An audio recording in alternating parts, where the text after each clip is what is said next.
I am a single man. And I want to tell you what I usually do in the morning. I wake up early in the morning. The first thing I do is I brush my teeth and wash all my body and then take a pray. After take a pray, I clean my bed and watching news on television. While watching TV, I drink milk and eat some bread. Sometimes I eat porridge or any foods. After that, I sometimes go for a walk around my house and see some trees while breathe fresh air. When I meet some friends, we talk to each other or go to walk around together.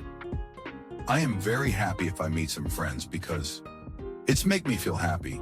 After talk with my friends or take a walk with my friends, I go home. At home, I clean my house, sweep the floor and clean the yard. I like to do that because it's make me feel glad and happy.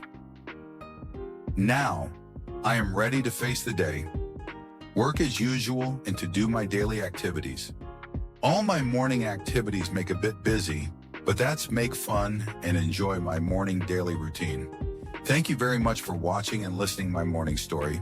See you again tomorrow. Bye.